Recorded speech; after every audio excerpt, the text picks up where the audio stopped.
Let's graph a quadratic inequality. So let's start with one that looks like this. Y greater than x squared minus 2x minus 3. So I'm going to graph. I know I'm graphing because it says y equals. So I can either use standard form to graph. I notice that this one factors fairly easily, so I'm going to do that.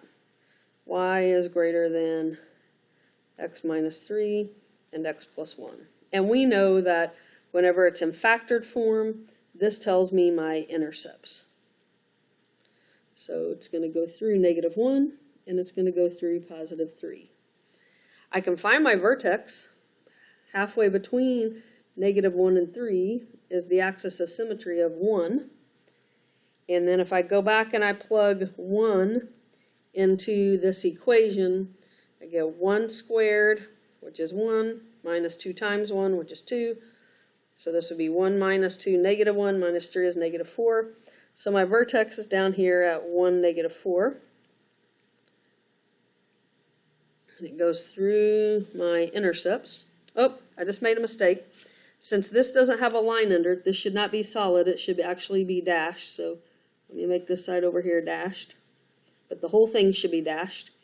And since y is bigger than this parabola, I'm going to shade above the vertex. So I'm picking above the vertex for shading. Okay, let's do one more graphing one. Let's do this one. 3 plus y is less than or equal to 2x squared minus 5x. So the first thing I need to do is get one side equal to y. So I'm going to subtract 3 from both sides. So I get y less than or equal to 2x squared minus 5x minus 3. So I could go about this by doing standard form. I could go about it by factoring. I could complete the square and turn it into vertex form. On this one, I'm going to choose to factor it because I see that it factors fairly easily. So 2x and x and plus 1 and minus 3.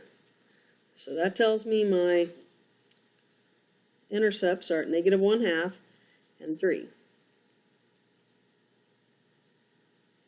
So if I go halfway between those 2 points, let's see here, negative 1/2 to 3 would be about 3.5.